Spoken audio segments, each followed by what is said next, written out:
of where we need to be. Picking up in Shadow of the Past, page 51.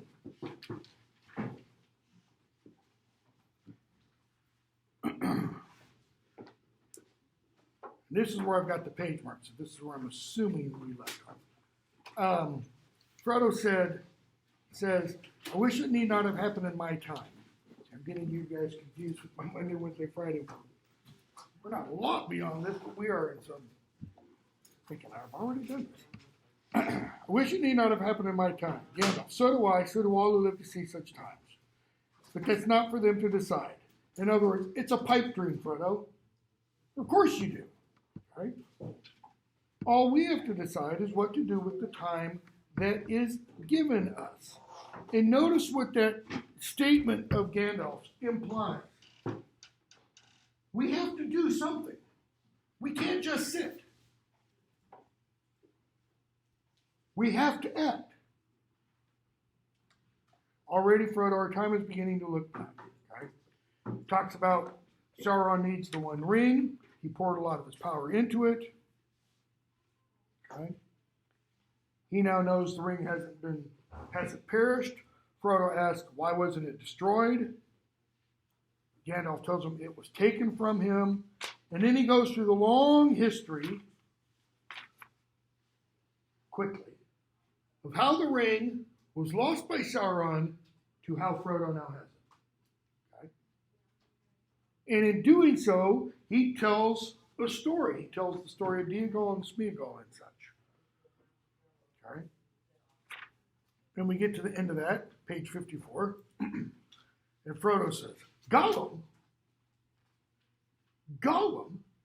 do you mean this is the very Gollum creature that Bilbo met? How loathsome. Gandalf, I think it is a sad story. And it might have happened to others, even to some hobbits that I have known.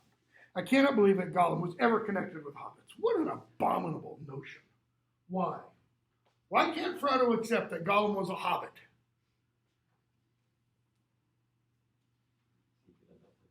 He could end up like him. If this could happen to Gollum, guess what? It means it could happen to me. Why do we tend to, we humanity, not we Americans, why do we tend to, throughout history, when one group goes to war against the other group, what does each group tend to do to the other group before they actually get involved in a shooting/stabbing war? Dehumanize the other group. Bingo. You demonize. I like dehumanize, but demonize works also. You make it less than human. You make it inhuman. So even today you hear people talk about, Hitler was demonic. Hitler was crazy. No, he wasn't. He wasn't. He just let that dark side inside him have free reign. Okay? C.S. Lewis, come on in. C.S. Lewis, when he wrote his work, the Screwtape Letters, a series of letters written from a senior demon to a junior demon, from an uncle to his nephew, essentially. Lewis says it was the easiest thing he ever wrote. For the simple reason, all he had to do was let the dark out. Remove his inhibitions, okay? He can't have been like me. Why? Because I can't become like him. Okay? Gandalf, it's true all the same. That is, believe what you want, Frodo. Doesn't change the reality. Doesn't change the objective fact that Gollum is a hobbit. Okay? So, they talk quite a bit. Frodo, middle of 55. What do you mean? If he hated it, why didn't he get rid of it? If he hated the ring, why did he hold on to it? Or go away and leave it. You ought to begin to understand. See, this is Tolkien, the nice, gentle professor, being student-centered learning-ish and wanting to be nice to students, rather than like me, who had said, shut up. Open your ears, kid. Frodo's not listening, is he? Right? You ought to understand. He hated it and loved it. as he hated and loved himself. He could not get rid of it. He had no will left in the matter. What did he tell Frodo to begin with? That ring is crazy powerful, dude. Kind of. If any of mortal race possesses the ring long enough, a ring of power, not just this one, The ring will possess you. the ring will possess him. How old is Gollum? Right now in the novel? He's over 600 years old. How old was Bilbo at the big birthday party? Woo, 111. Big freaking deal compared to Gollum, right? His exact age was around 589 years old. Okay. A ring of power looks after itself, Frodo. It may slip off treacherously, but its keeper never abandons it. What's that tell us about a ring of power?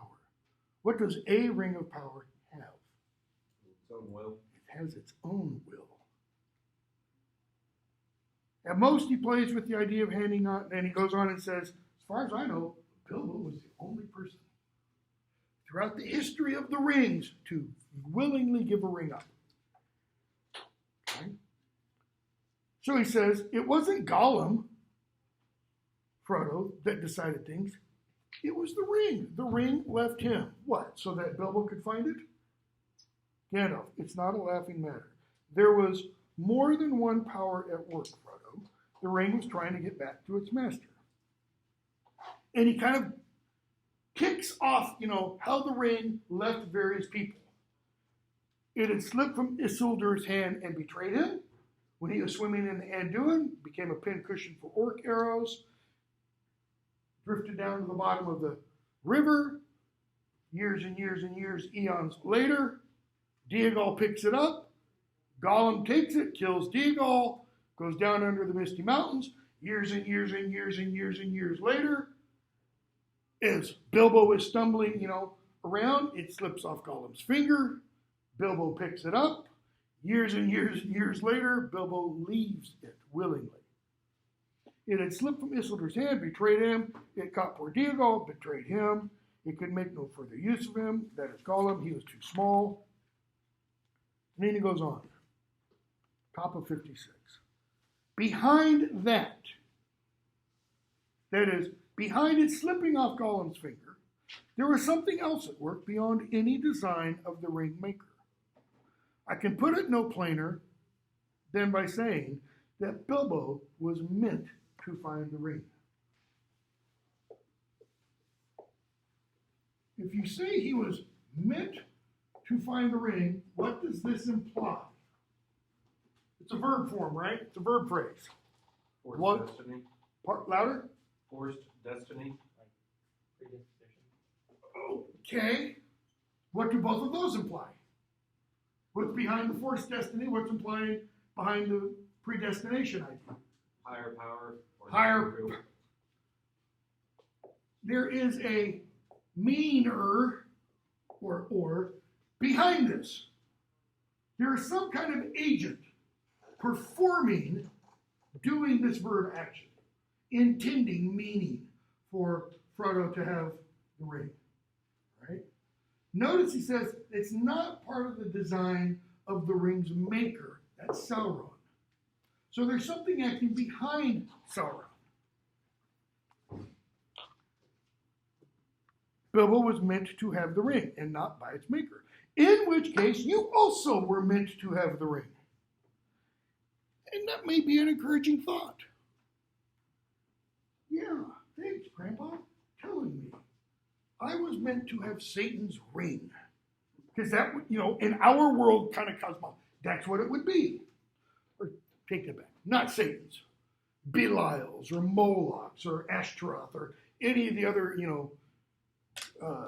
ancient Middle Eastern gods who a lot of mythologists, theologians such, think are the names of fallen deities, demonic beings.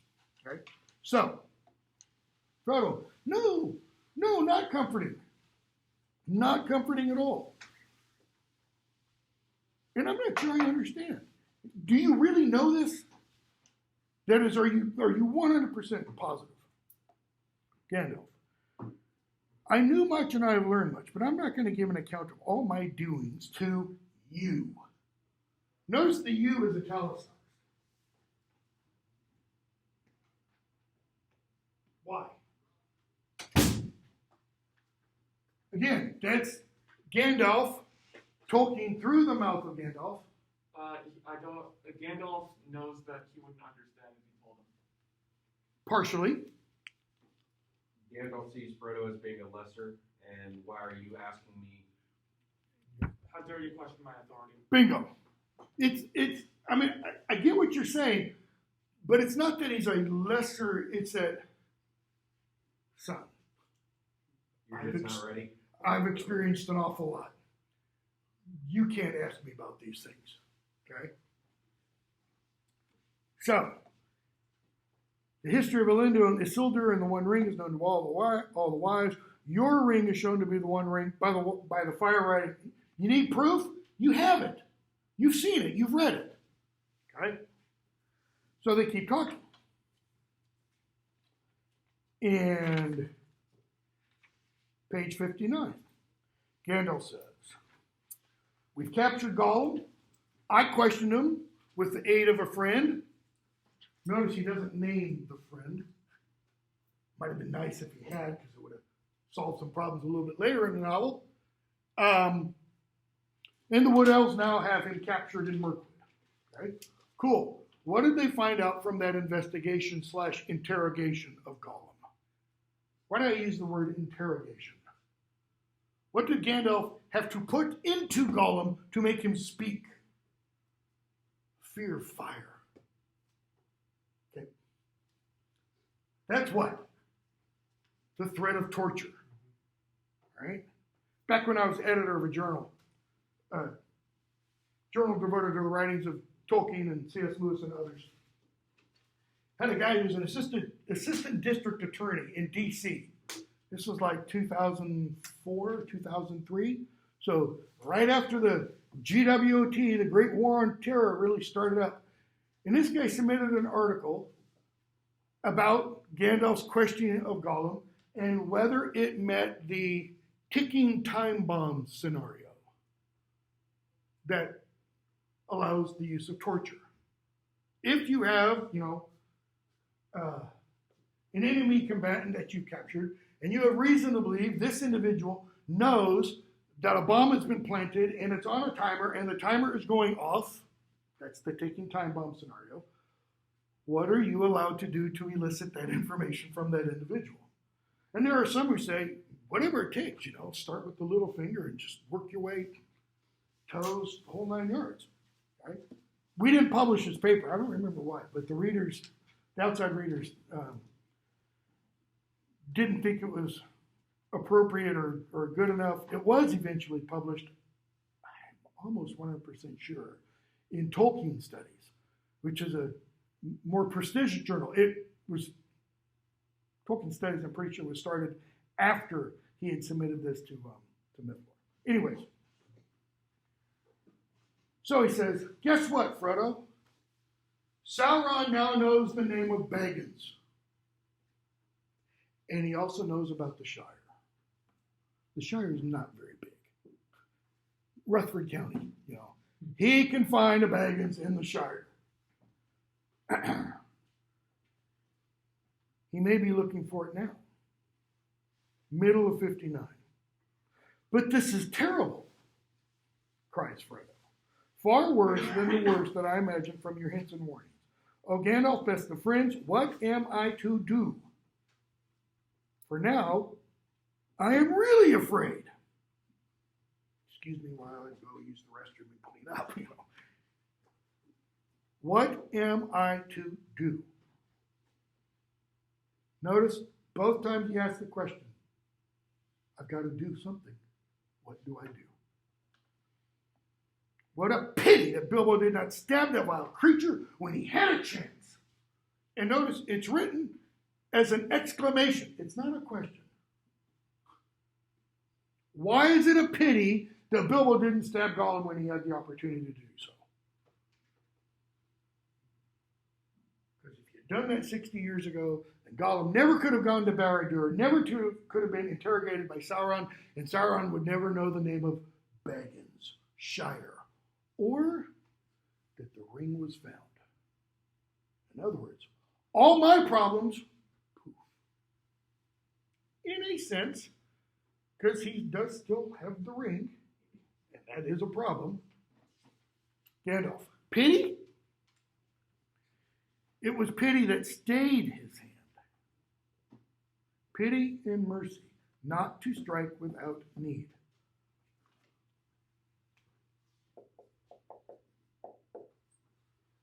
Notice when Frodo first uses pity, it's not capitalized. Gandalf, when he next says the word, it is capitalized. Why? Because it's a single word sentence, so it's capitalized. But then when he uses it in the next sentence, it is capitalized, and he adds mercy, and it's capitalized. What's the difference between pity and mercy? Pity's like when you feel bad, right? Yep. And mercy sparing someone. Mercy is? Sparing. Mercy's an action. Mercy is always an action. Pity is an emotion. You can feel pity for someone and not lift a little finger to help them. Mercy sometimes is the kind of action of when that other person is in your power or is in your control, and you can decide to do something beneficial for that individual. Classic example, a judge finds or a jury finds you guilty, and the judge has sentencing guidelines. The judge can do what? Show mercy. I'm still having problems wrapping my head around this. Other day, a parole board in California, because I remember the newspapers. I was 6 years old. I remember an image on the evening television news the night that it happened at 6 years old. A judge in California, a parole board in California, has granted parole to Sirhan Sirhan, who at 24 assassinated Robert F. Kennedy, who was about to be nominated the Democrat Party's nominee for president in 1968, 2 months after Martin Luther King was assassinated. Okay. Pretty big. Well, Sirhan Sirhan was originally sentenced to the death penalty, 1968, but in 1972, California outlawed the death penalty, so he's given a life sentence with possibility of parole. He's been up for parole 15 times before. All those times denied. This time he was supported. But now it's got to go to another board and some other stuff. Okay? Why did I bring that up? That's mercy. That's mercy. The board heard everything he had to say, everything two of Kennedy's children, who argued he ought to be released, say. They say he's no longer a threat to society. He's like, 77, 78 years old, whatever it is. Blah, blah, blah, blah, blah. One thing he's never done, by the way, Sirhan Sirhan, he's never admitted he did it. He says, I have no memory of it. I have no memory of it. Okay? And the weird thing is, there's some oddities about RFK's murder, just as there are about JFK's murder. Sirhan Sirhan, for example, was in front of him. One of the bullet wounds entered from behind the ear. Kind of hard. Anyway, so, pity and mercy. Not to strike without need. Bilbo didn't kill him because he didn't need to kill him. And he has been well rewarded, Frodo. Be sure that he took so little hurt from the evil, the ring, okay, and escaped in the end because he began his ownership of the ring so, with pity. Now, Bilbo began that little part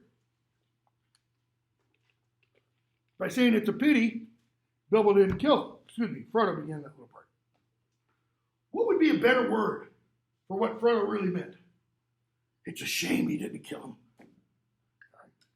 So, Frodo, I'm sorry. Okay. I'm sorry, Gandalf, but I'm frightened, and I do not feel any pity for Gollum. Why doesn't he feel pity? Because he's scared to death. Sorry, my emotional treasure house isn't large enough to feel a little pity for him because I'm scared. Kind of interesting in these novels, but even more so in the Harry Potter novels. When somebody kind of goes outside himself to feel pity for another person, that individual's emotional problems suddenly dwindle a little. That caring for someone else makes his problems seem not quite as important. I don't feel any pity for Gollum. You have not seen him. Gandalf broke in. You know, I've never noticed that until yesterday when I was teaching my other class. Gandalf interrupts. It's not printed that way. Usually when somebody interrupts, you know, Frodo would have said, I do not feel any pity for Gollum, ...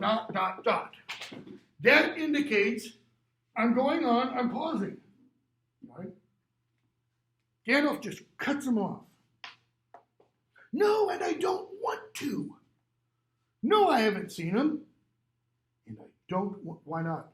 Why doesn't he want to see Gollum? He doesn't want to see what he could become. True? Yeah, it's like a cautionary tale. Okay. He doesn't want to feel pity, folks.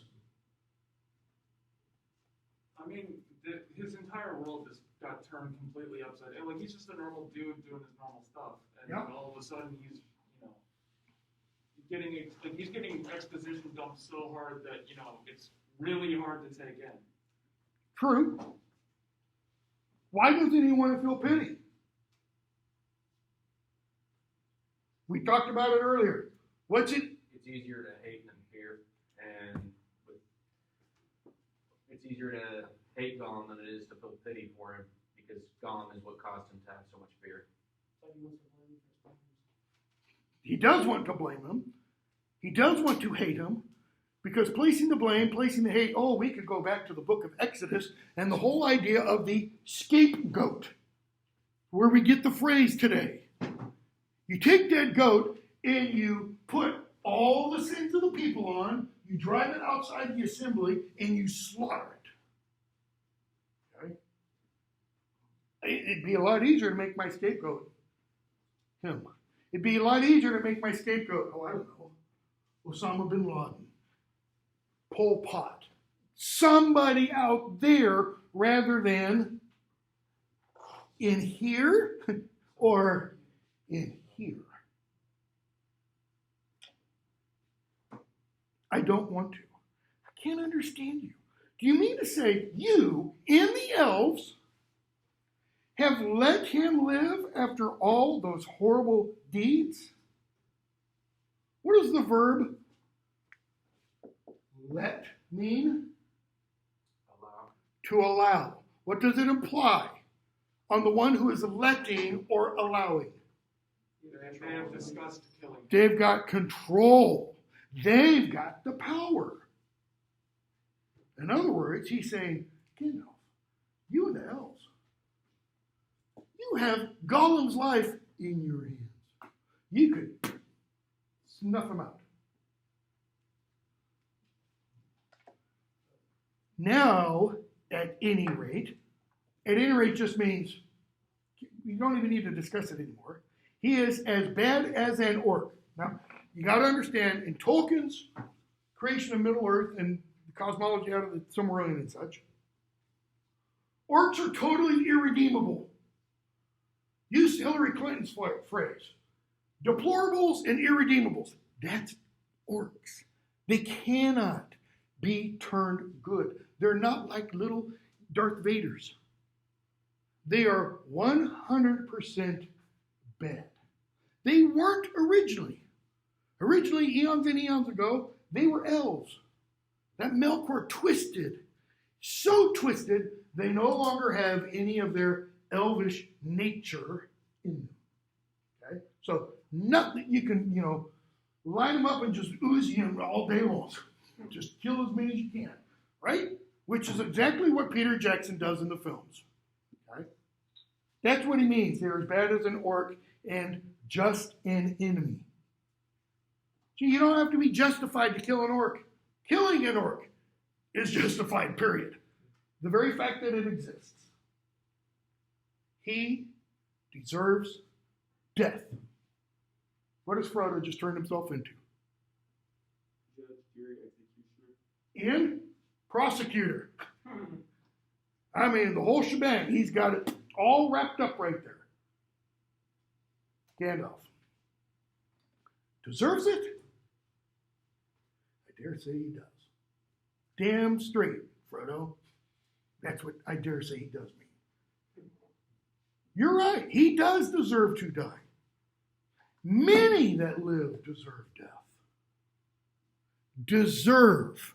That is, in a morally proper universe where there is no mercy, where there is only justice, yep, he deserves to die. In fact, there are an awful lot who deserve to die.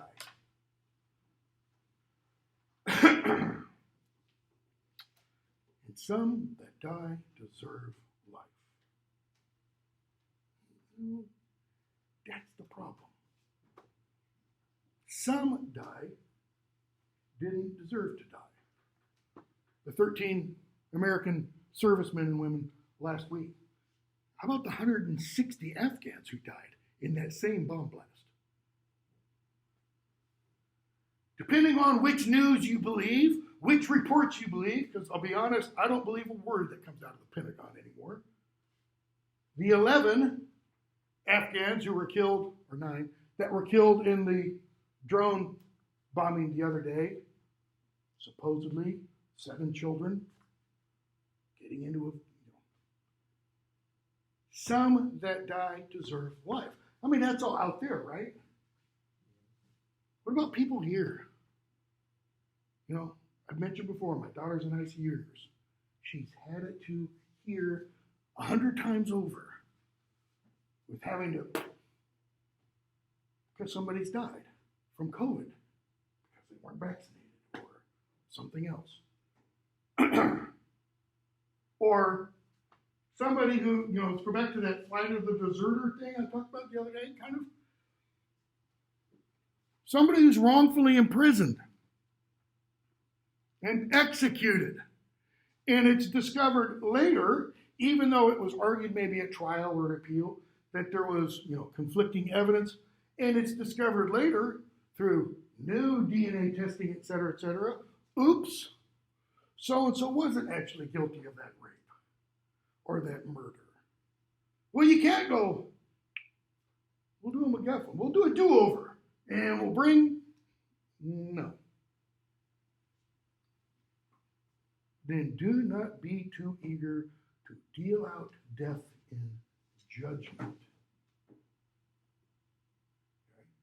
He doesn't say do not be too eager to deal out death. Tolkien was a soldier in World War I.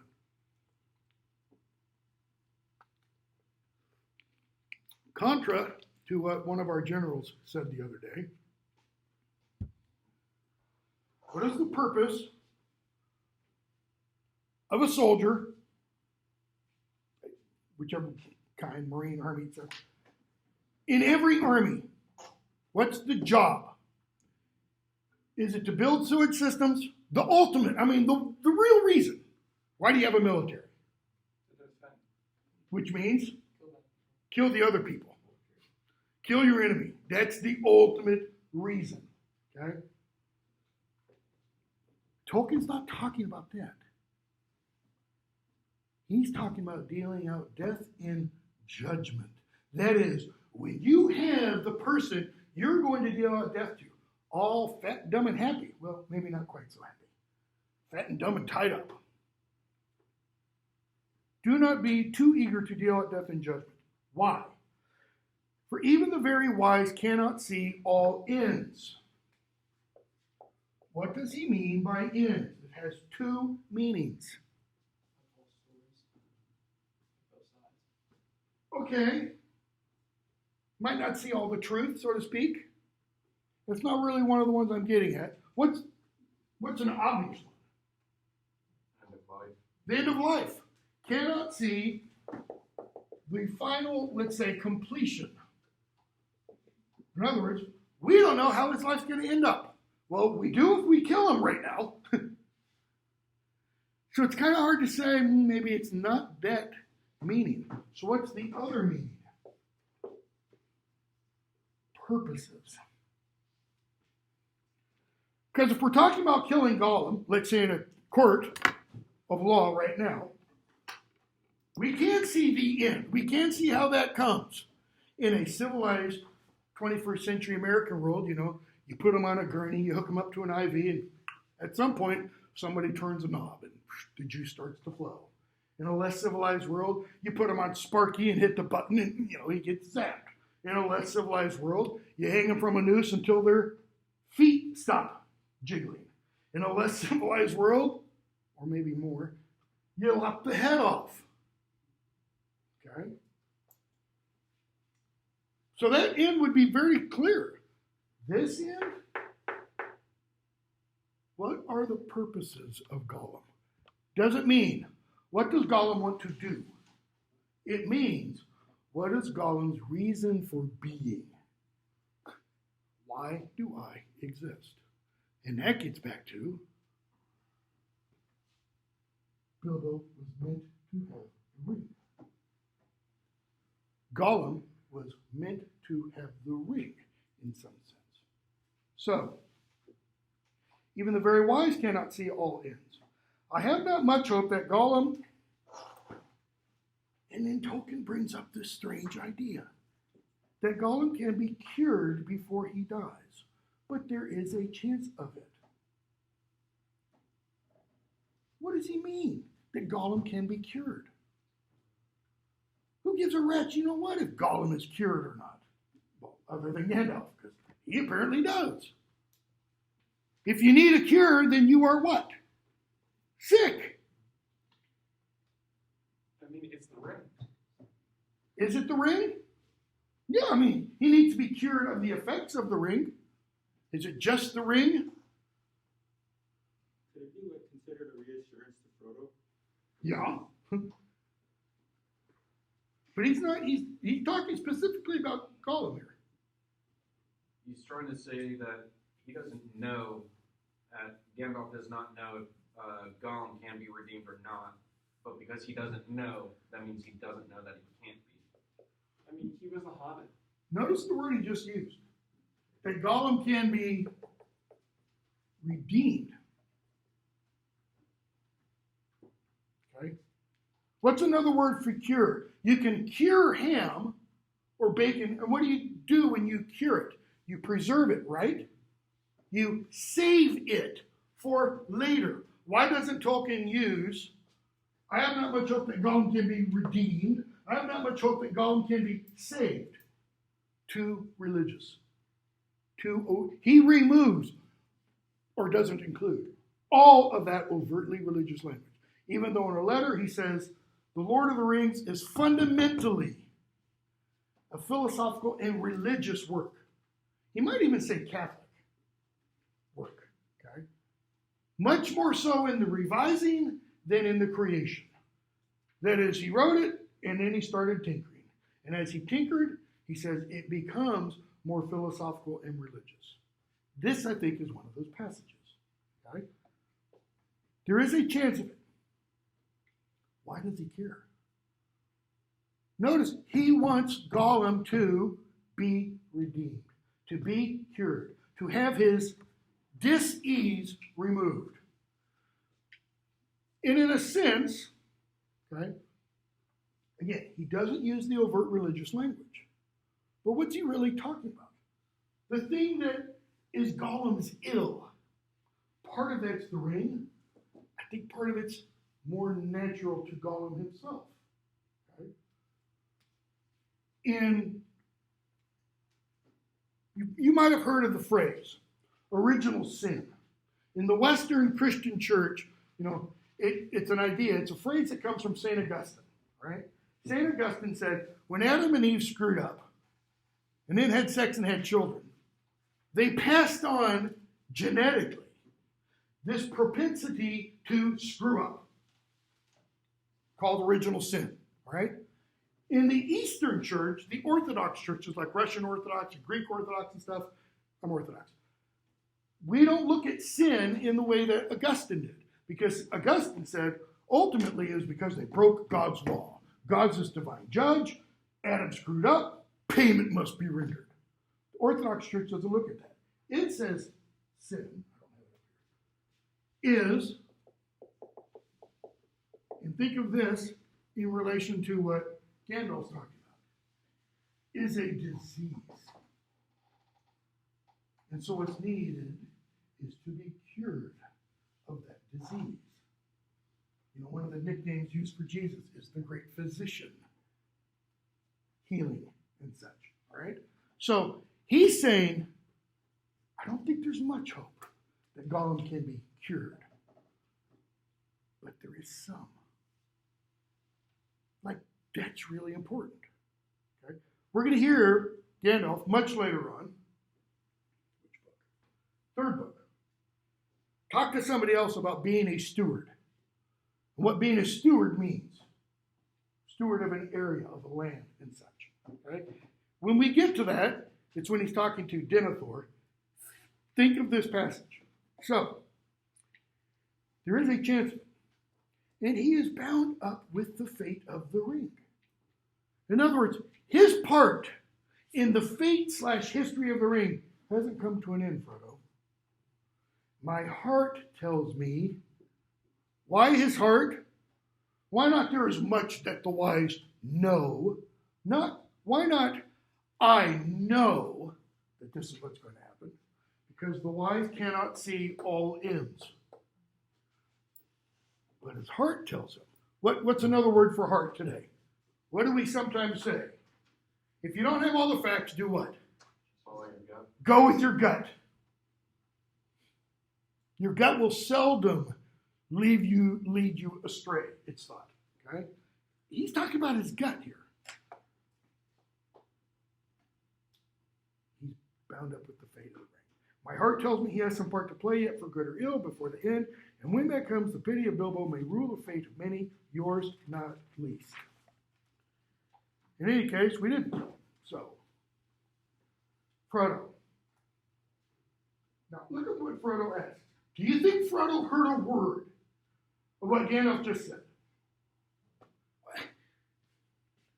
All the same, in other words, blah, blah, blah. If Bilbo did not kill Gollum, I wish he had not kept the ring. Why did you let me keep it? Why didn't you make me throw it away or destroy it? Smack. Are you listening to yourself? Let you? Make you? Haven't you been listening? Go ahead, try. Come on. Okay. Try. And Frodo pulls the ring out, and he looks at it, and what happens? The gold looked very fair and pure, and Frodo thought how rich and beautiful was its color, how perfect was its roundness. It was an admirable thing and altogether. Precious, his little inner Gollum just. In other words, to go back to those kind of the biblical metaphors and language I was using, it was something that was a delight to the eyes. As Genesis says, the apple was to Adam's eye. Okay? And Gandalf just laughs. Grimly, in other words. You're stuck. Okay? You want to destroy Frodo? Here's how, page 61.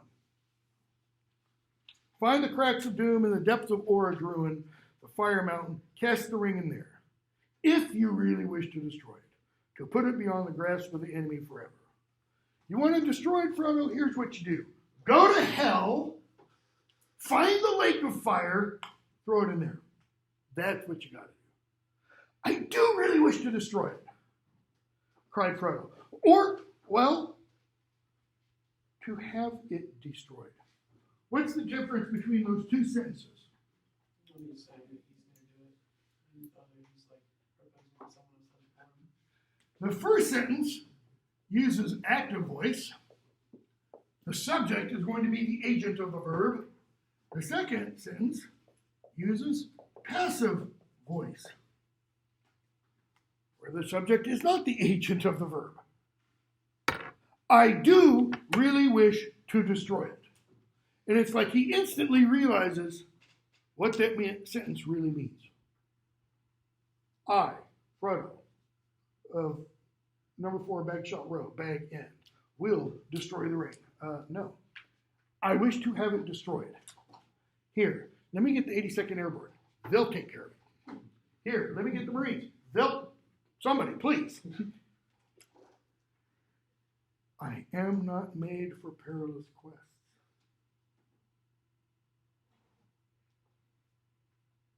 What's he mean by that?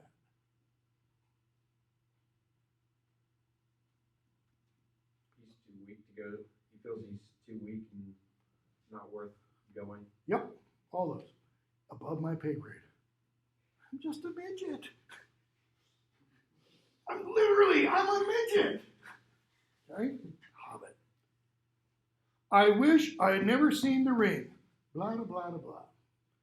Why did it come to me? Why was I chosen? Why me, God? Such questions cannot be answered. Next. Notice Gandalf doesn't play the role of modern counselor, modern psychologist, here, let's talk about that. Tell me how you feel. You can't answer those questions. And if you can't answer them, what good does it do asking them? None. Next. You may be sure, notice, this is an answer, by the way, of sorts. You may be sure it was not for any merit that others do not possess. That is, you weren't chosen because there's something about you, Frodo, that others don't possess. Not for power or wisdom, at any rate. You weren't chosen, Frodo, because of your great power or your awesome wisdom. Right? He's already shown us. His wisdom in a box of 120 watt bulbs is about 60, 75 watts. He's not the brightest. Power? But you have been chosen. And again, you've been chosen, that implies there is a chooser. And you must therefore, and now Gandalf's going to add something to the mix. And you must therefore use such strength and heart and wits as you have. Strength, power, wits, wisdom. What did he just add? Heart. What's he mean? No, not that. Courage. French for heart is coeur, like Richard Coeur de Lion. Richard, heart of the lion. Richard the Lion-Hearted. Okay. Courage comes from that word. It means like from/of the heart. You're going to see when we get to Harry Potter. Harry Potter is going to learn a spell called expecto patronum. What does the expecto mean? Anybody know? This is the right class, right? Yeah, we're doing Harry Potter. I started to think I was in a different class. Expectations. I expect. Expecto does, it's literal Latin, I expect. But the expecto, what part of the body begins with PEC or PECT? The pectoralis. The X out of the chest. What? Patronum. The Savior. A deliverer. Where does the Patronus come? It comes from within. Okay? The only problem is, I'm not going to go there. I was going to give something away. So, strength, heart, wits. He has little strength and little wits.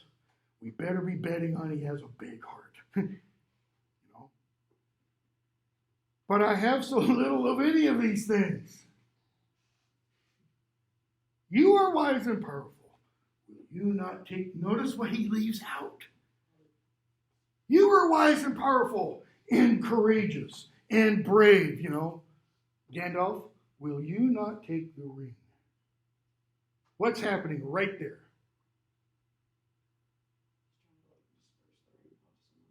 Okay. He's also not saying that I will give you the ring. Because he doesn't take the way he says we It's pretty much an offer. It's kind of like, look, shiny. No! And Gandalf jumps and kind of springs away. With that power, I should have a power too great and terrible. Over me, the ring would gain a power still greater and more deadly. My previous question was getting at, what's the agent behind the offer of the ring? Is it really Frodo? Or is it the ring through Frodo? No. Over me, the ring would gain a power still greater and more deadly. Notice, before that, I would have power too great and terrible. Okay, in case you're not aware, Gandalf has great power and terrible right now. All right? And he's saying there is such a thing as too much power. There is such a thing as too terrible a power. Lord Acton, 19th century British peer, said, absolute power tends to corrupt absolutely. If you have total power, it will corrupt you. Thus Tolkien's ring. Okay? His eyes flashed, his face was lit. Do not tempt me, for I do not wish to become like the Dark Lord himself. Yet the way of the ring to my heart is by, there's that word, pity. Pity for weakness and the desire of strength to do good. The desire of strength to do good, mercy. The ring, it's tempting me through what? Through pity and mercy. Because he's saying what? What could he do with the ring? He said he could do a lot of good. Man, I could do a lot of good. With that power. Oh, I could do a lot of good. And we have all kinds of conversations today about powers, technologies, if you want, that we have that are coming available that will solve problem X, Y, or Z. What we don't talk about are what are the problems associated. In one of his greatest novels, Michael Crichton in dinosaurs. Jurassic Park, thank you. Man. He has the character of Ian Malcolm say to John, whatever his last name is, in there about, the creating of the dinosaurs. He says, yeah, but look, we have this ability. I've got the greatest scientists and engineers, blah, blah, blah, blah. And he says, but you never thought about should you, John? Should. And he brings a question up. Your scientists were so preoccupied with whether or not they could, they didn't stop to think that they should. You never thought that there's 65 million years separating the T-Rex from us. And maybe there's a reason for that. Okay? The way of the ring in my heart is by pity, pity for weakness, the desire of strength to do good. Do not tempt me. I dare not take it, not even to keep it safe. The wish to wield it would be too great for my strength. I shall have such need of it. And notice he doesn't use the language, but he's talking about means and ends. The abilities, the choices, the skills, the powers that one uses to achieve a given outcome, a given end. There's still discussion today, just as there was right after it happened, about whether or not it was right for Truman to order the use of the atomic bombs on Hiroshima and Nagasaki. There are arguments to be made for that. There are arguments to be made against that. Personally, I think the ones for it are a little bit stronger, but part of that's because I had an uncle who was on one of the initial landing waves in the invasion of Okinawa. Killed himself 20 years later because he still had nightmares of going in the caves. Okay? Gandalf is saying, yeah, we could use the ring.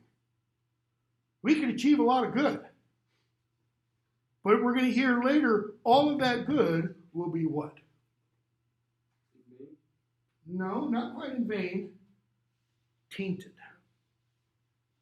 Sullied. You know, we think the Nazi doctors, man, Joseph Mengele and his goons, those guys were just total whack jobs. We've used some of their science. We've learned some of their science. We haven't said, oh no, it's totally bad, throw it away.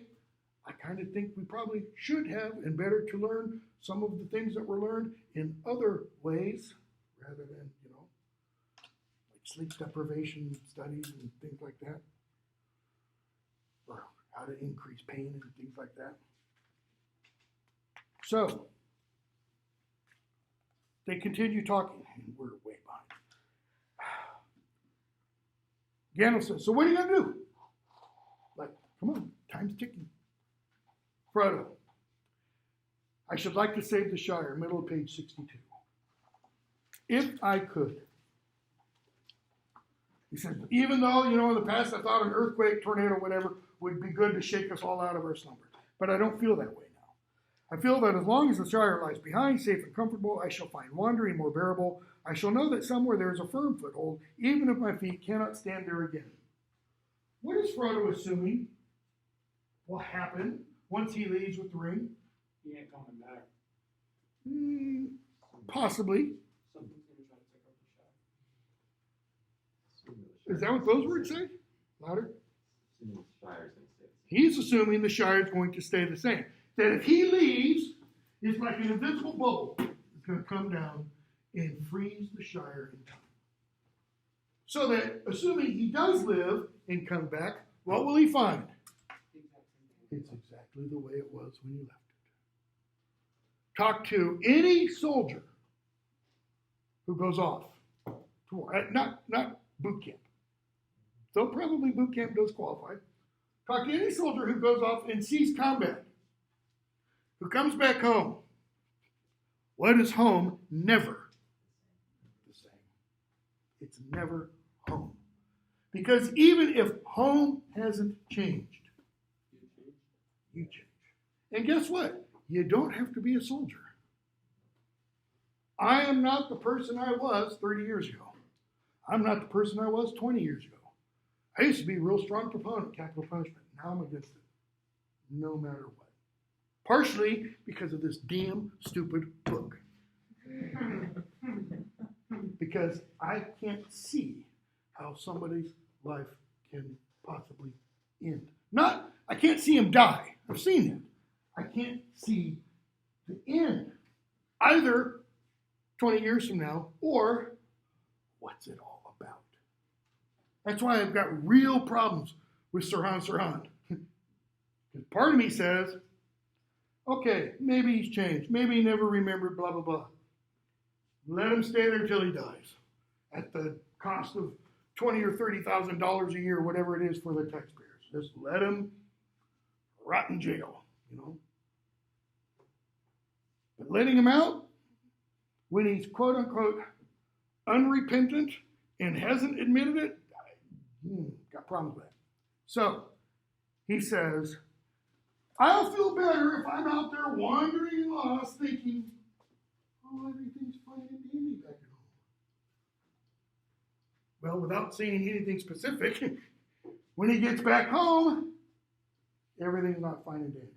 That's, by the way, you know, Tolkien addresses that in that foreword and says, the scouring of the Shire, I knew about that part before I actually started writing it. Or before, you know, I got very far into it. Why? By 1918, all but one of my close friends were dead. He knows home isn't going to stay the same. Right? So, he catches Gandalf, catches Sam, eavesdropping, and Sam says, what? Is Sam happy or sad? Oh, he's ebullient. He's overjoyed. Why? Me? Go off and see elves and all. I mean, he's like hallelujah, this is going to be the greatest thing. Later on, he's going to think back about this and have some different words. Okay? So, 3 is company. Who's the 3? We're just zipping. We're not going to say anything about this specific chapter. Frodo, Sam, and Pippin. Okay? Why not Merry? Because Merry's often, Tookland getting the place ready, getting Crick Hollow ready. So, shortcut to mushrooms. We're not talking about Farmer or Maggot. Do notice, however, that who do they meet in the outskirts of the Shire? Gildor and some elves. So Sam was thinking, I've got to go way out, and the elves are coming. Why are Gildor and the other elves there? They're leaving. In other words, the elves are already leaving. So the world is going to change. So we get a conspiracy unmasked. What's the conspiracy? We know about the ring and we're coming with you, Frodo. Merry and Pippin. Okay, cool. Not quite, but cool.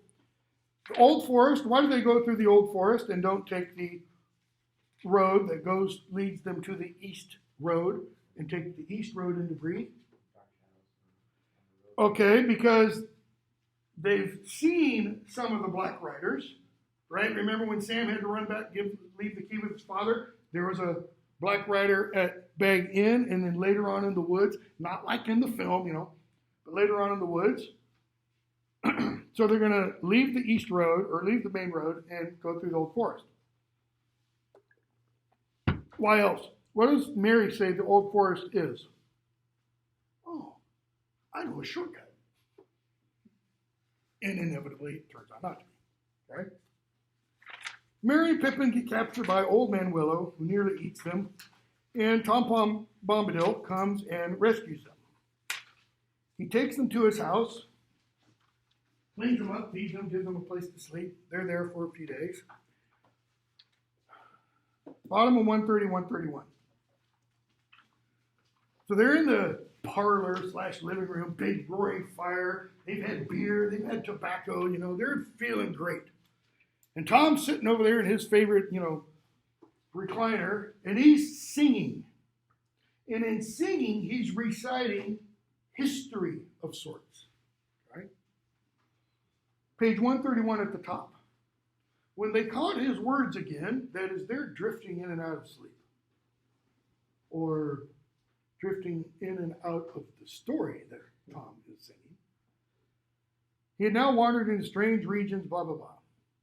And still on and back Tom went, and still on and back Tom went, and still on and back Tom went. Whether the morning and evening of one day or many days would pass, Frodo could not tell.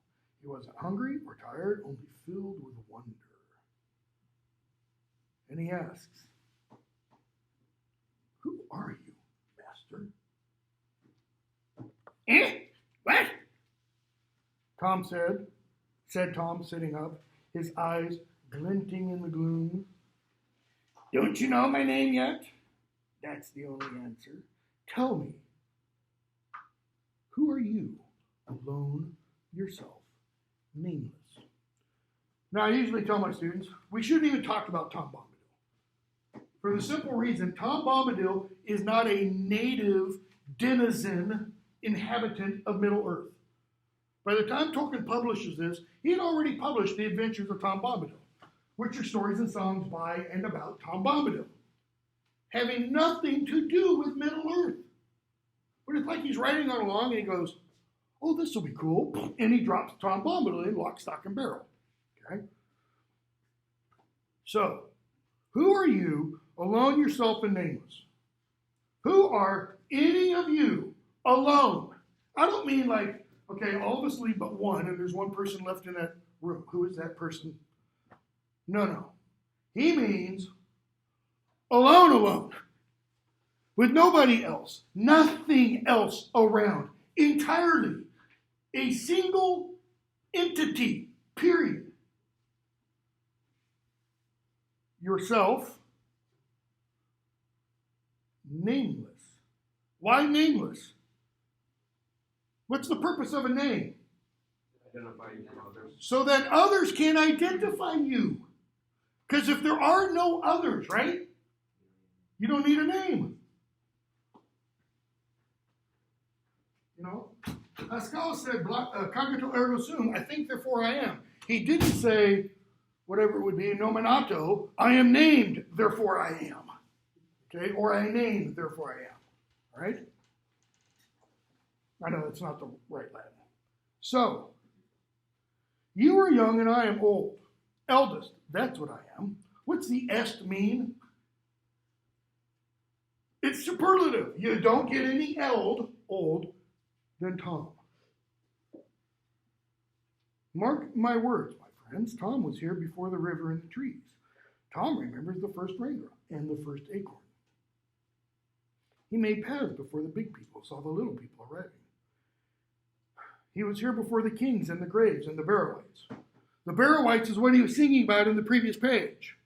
Okay? Why? Foreshadowing. When the elves passed westward, Tom was here, before the seas were big. In Tolkien's original cosmology, Middle Earth, in the Silmarillion, the world was flat. If you look down on it from above, it was a circle, but it was flat. Right? And being flat, you could leave, so imagine this is the coastline. You could leave and go across the sundering seas, and you could sail over to Valinor. Actually, you could also sail over to Western Nessa, which is an island out in the middle of the ocean. We call this island by another name. It's called Atlantis. Right? So you can sail from here to here. Tom says, I remember that. When he talks about I remember, he made paths for the big people, saw the little people arriving. He says, I was here before the elves went here. See, when the elves were first awakened, they were created here and they were awakened here at nighttime. So the first thing they saw was the stars. Once they heard the sound of the ocean, boom, they had to go. It was like a call that couldn't be denied. All right? So Tom says, I was here before the elves were made. That's pretty far back. He's going to keep going. He knew the dark under the stars when it was fearless. See, back at this time, you didn't have sun and moon. You had two trees over here that lit all of Middle Earth and such. Sun and moon come around a little later. He knew the dark under the stars when it was fearless, before the Dark Lord came from outside. Who's the Dark Lord?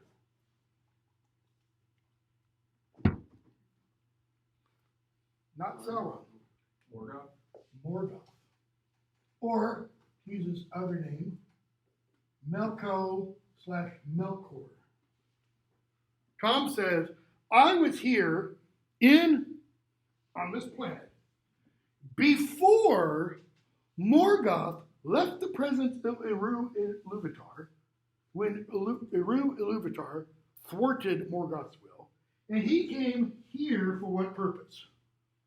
You're going to stop me from doing what I want, so I'm going to kick your cat. That's pretty much it. If you can't strike back at the one with power, you what? You torture something of his. That's the way you get back at him. Okay? Tom says, I was here before Melkor came from up there. The only problem is, according to Tolkien's cosmology, 12 volumes of Middle Earth, there wasn't anything here before that. I mean, we're in the Twilight Zone. I mean, So could it just be lying? if you take the idea of a untrustworthy narrator, yeah, but Tolkien really did not like the idea of an untrustworthy narrator. He wanted to believe that you could take what the narrator says, or a character that is shown to be trustworthy, and Tom throughout, when he is seen, is shown to be trustworthy. Now, when we get to Saruman, I wouldn't trust him to turn my back on him. Okay?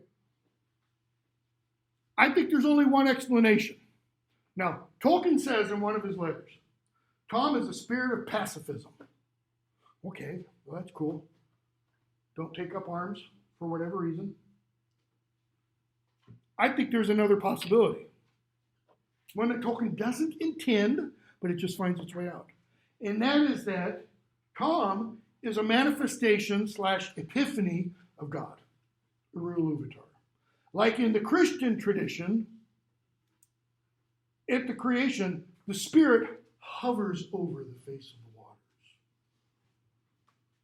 Okay? That's how he could be here before Marco comes in from the outside. There are problems with that when we get to some stuff later. There's no satisfactory answer, really. Okay? So, Tom equips them for the rest of their journey. They leave. He tells them, by the way, when you go through the Barrow Downs, barrows are mounds, burial mounds. People are buried in them. Sometimes ships are buried in them. Go to England, you can see ship burials. You know, he says some of these will have rocks on them. Standing stones, think Stonehenge. Okay? No, but not necessarily a bunch of them. He says, don't go near those. Just stay away from them. So, what he automatically knows is going to happen. They're not going to. But then again, when he tells them that, what's he not counting on happening? Fog. I don't know if you've ever been in fog before where you hold your hand like this and you can't see your hand. I have. Here. You don't drive in that kind of fog. They're walking through it. Right? So they get caught by a barrow-wight. What's a barrow-wight? A spirit. The spirit of the dead in that barrow. Right? And Frodo thinks, page 141, he sees this arm making its way. He kind of wakes up, has this vision when they're in the barrow, sees this arm making its way, and he thinks, I could use the ring and I can escape. They wouldn't blame me for that. They'd understand. At least one of us made it out. Yay! But he doesn't. Instead, he remembers Tom Bombadil. He sings a song. Tom arrives, rescues them. And while they're out, getting lots of good sunshine and fresh air, Tom empties out the barrow hoard. He pulls all the things that are buried in there out.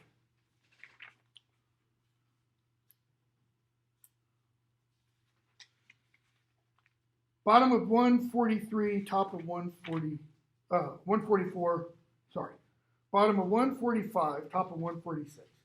He pulls a dagger for each of the hobbits and gives it to them.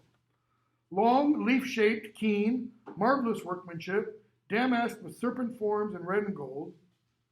They gleam, and Tom explains to them. Old knives are long enough as swords for hobbit people. Sharp blades are good to have if Sharfoot go walking. And then he tells them, these blades were forged many long years ago by men of Westernessa, the guys that came from this island over here. They were foes of the Dark Lord, but they were overcome by the evil king of Carn Dûm in the land of Angmar. Who is that? The evil king, the Lord in the land of Angmar, or the king of Angmar, if you want. Anybody know? Keep going. He's the captain of the 9. He's the Lord of the Nazgûl. He's the greatest of those 9 men, kings, who were given rings by Sauron. Okay? So what did Tom just tell us? These daggers that he's now distributed to Frodo, Sam, Merry, and Pippin were originally made by the men of Westernessa, woven with spells to fight against the Witch King of Angmar and his forces. Just kind of stick that away in your mind, because that's going to be very, very, very, very, very, add as many as you want, important when we get to the Return of the King. Because there's going to be a huge reveal. And part of the reveal is important because of this stupid sword. In other words, the sword has great import. If I remember it, Peter Jackson doesn't do anything with this. But it's necessary. It's why the whole Tom Bombadil thing, because this part is necessary for something that happens later. Okay? So Tom kind of walks them to the east road. Just down there is Bree. You can't get lost. Okay? So they go to the Prancing Pony Inn. And Frodo meets Strider. Where's Strider sitting? Sounds like a stupid question. Back corner, dark, hidden in shadows. Where are Frodo and his friends? Well, before Frodo takes a seat over there. Where are Merry and Pippin? Specifically, where's Pippin? Dancing on the tabletop. Had a few too many. How old is Pippin? He's in his tweens, his 20s. Remember, you're not of age, you're not considered an adult until you're 33. So he'd be like a teenager for us. 29. Okay? But he'd be like a teenager. Age of adulthood is either 18 or 21. So 16 or 19, essentially. All right? What's he doing? Talking about their adventures. And Strider says, he's about to give you up. Because Strider already told him he knows who he is. I know your name is Baggins. And Frodo gets up there, kind of knocks Pippin off, and Frodo starts to sing, and he sticks his hand in his pocket when he jumps, and he disappears. He slinks back to Strider, and what does Strider say? Well, now you put your foot in it, or should I say, finger. So they go back to Strider's room. Strider explains who he is, says, I know about the Black Riders and such. He says, I can help you if you will trust me. Okay? Bottom of 165. Tomorrow you will have to escape if you can. Strider can take you by paths that are seldom trodden. Will you have him? Speaks of himself in the third person. Kind of weird, anyways. And Sam says, with your leave, Mr. Frodo, I'd say no. This Strider here, he warns, he says take care, and I say yes to that. Let's begin with him. He tells us to be careful. Let's start. Okay. So, Barliman comes in and brings what? From Gandalf. Was the letter always supposed to stay at the Prancing Pony? No, it was supposed to be delivered. When? If I remember right, before Midsummer Day. Months ago. And he never did. All right? So Frodo opens it and reads it. Mid-year's day, Shire 14, 18, etc. He says, friend of mine going to try and meet with you. His name's Strider. P.S. Make sure it's the real Strider. A lot of strange men. Real name's Aragorn. All that is gold does not glitter. Not all those who wander are lost. The old that is strong does not wither. Deep roots are not reached by the frost. From the ash of the fire shall be welcome. Blah blah blah blah. I hope Butterbur sends us promptly. If he doesn't, I'm going to turn him into a frog or something. Okay. So Frodo, why didn't you tell me you were friends with Gandalf? I thought I'd have to do it on my own. I'd have to prove myself. Would you have believed me? He says, without the letter. And Frodo's like, no. Pippin, you never mentioned Gandalf. Excuse me, Sam, top 171. You never mentioned Gandalf before. How do we know you're the real Strider? How do we know you're not just some play-acting spy? What would you say to that? That you're a stout fellow, Sam. My only answer is if I was a play-acting spy and I was out to kill you, I could do so right now. And he stands up and he suddenly, he goes from like being 6'4" to 11 feet tall. Because Sam's like this tall. He says, and if I wanted to kill you, I could. unfortunately for you, I am the real Strider. Okay? And Frodo's, I kind of thought if you were a spy of the enemy, you would look better, but I would kind of get the icky feel about you. And Aragorn's like, okay, cool, I get it. So I look foul, but feel fair. See, this is why Viggo Mortensen is not well cast. You could put all the crap in the world on Viggo Mortensen. He'd still look like Viggo Mortensen. He's still too pretty. Okay? Aragorn is not pretty. He has a rugged handsomeness, but he's not pretty. He's not going to win Male Model of the Year, award, which Viggo Mortensen probably could still at his age today. So he says, I look foul, feel, okay, I get it. All that is gold does not glitter. Not all those who wander are lost. How old is Aragorn? Don't ask, don't look it up. Anybody know? No, not yet. He's 87. So how come he's not working with this, He descends from the men of Westernessa, the kings of Westernessa, who are long livers. He's going to meet a few people later on. We're going to meet a few people later on who are younger than him, but who are a lot older than him. Denethor and Theoden, for example. Theoden's younger than I am. He's only in his 50s, if I remember correctly. Okay? And yet when we first see him, you might as well just, stick him with the needle because he's that close to being dead already. That doesn't work. Just try to lick my fingers. So they go on. Let's see. Chapter 11, not 2. Knife in the dark. They make their way to Weathertop, and I'm skipping a bunch. We've got 10 minutes. Get more than I would like to. They make their way to Weathertop, the remains of an old beat-down fortress. And while they're up there, Frodo looks out and they see Black Riders. And Strider's like, shoot, we shouldn't have been standing up here, right? So, page 191. Mary says, tell us of Gil-galad, or Gil-galad. You any more of that poem? He says, yes, I do. He says, but we're not going to sing that one right now. He says, I'll tell you the tale of Tenuvial. It's part of the lay of Beren and Tenuvial.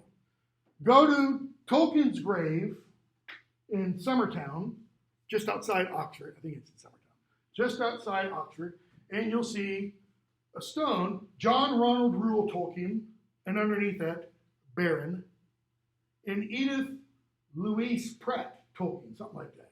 And underneath her name, Luthien. The tale of Beren and Luthien is kind of Tolkien's love story to his wife. Pretty cool when you think about it. All right? So he tells this tale, and it has to do with Beren and Luthien and the Silmarils and Morgoth, right? He's a descendant of them. Aragorn is. Sam, later on in the novel, is going to go, don't the old tales ever come to an end? Are we just living in one big, long story? So, the Black Riders attack.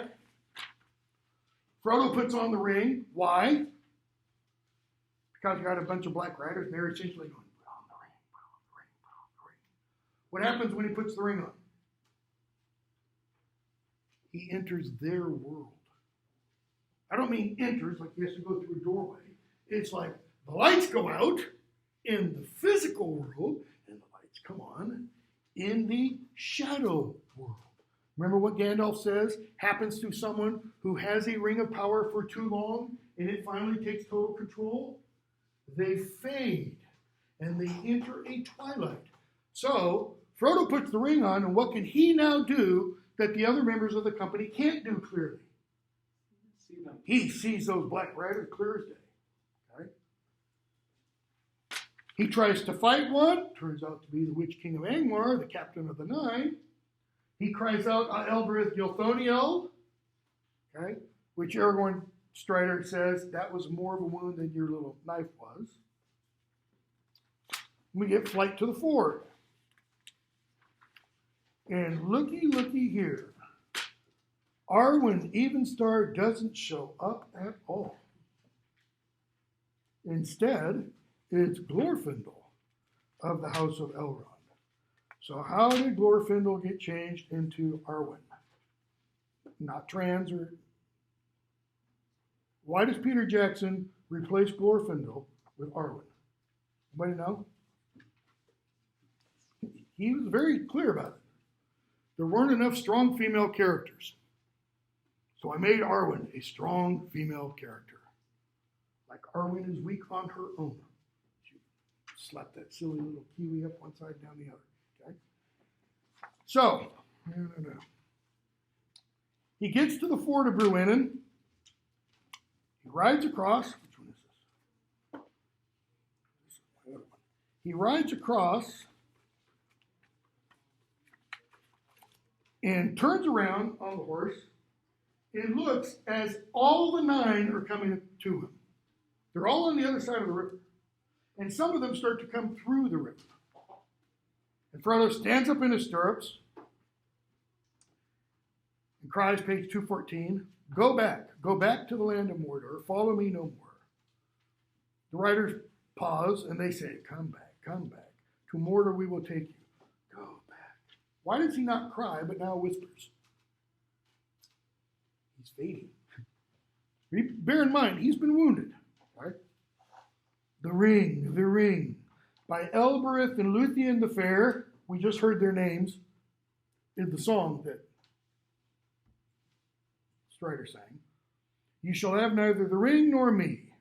And the leader, who's now halfway across the ford, we're told, stands up, raises his hand, and Frodo is struck dumb. His sword clings to his mouth, and his sword breaks. That tells us this guy has a lot of power. And Frodo passes out, but just before he passes out, what does he see? He sees 2 things happen simultaneously. He sees flames from behind the Black Riders coming towards him, and one really bright one. The others are like little pinpricks of light, and one really, really bright one. And then he sees the water rear up like a flood, and it looks like mounted horses with cavalry. And he passes out. And we get to the second half of the Fellowship of the Ring, and we're supposed to be done with it today. Many meetings. We're going to skip. Now, he meets Bilbo. Okay, Bilbo's still alive. Who else? Gandalf's there, Merry, Pippin, Sam, they're all there, they're all alive. And Frodo talks to Gandalf, page 222, 23. The light I saw, the flames I saw, what was that? He says, here in Rivendell, there live still some of his, Sauron's, chief foes, the Elven ones, lords of the Eldar from beyond the further seas. They do not fear the ring wraiths, for those who have dwelt in the blessed realm, that's Valinor, that's where the gods are, right? Live at once in both worlds. Both worlds. They live at once, both in Valinor and in Middle-earth. In other words, for them, the world is not made up of visible and invisible, physical, spiritual. It's all one. And against both the seen and the unseen, they have great power. Was that Glorfindel then? Yes. You saw him for a moment as he is upon the other side. And kind of the unseen. One of the mighty of the firstborn. Firstborn just refers to elves. He's not saying he's first generation elf. He's one of those who was awakened way back. He is really, really, really old though. Right? Okay, so skip the rest of that. And we don't have time to get into this at all. Council of Elrond.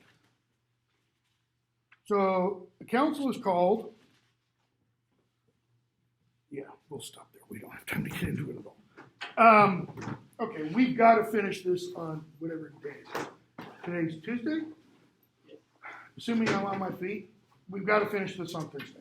I do have internet now working again. I still don't have any of my files, so I've got to make quizzes up entirely from scratch. But I will try to get it today. I'll get a quiz up, let's say, just over the first book, right? The first quiz will count as extra credit points. It won't count against you if you only get 1 out of 10 or whatever, out of 20, whatever, okay? All right, we'll stop there. Do you want us to begin reading these notes? Oh, yeah. Yeah, I would stick with the schedule in terms of your reading.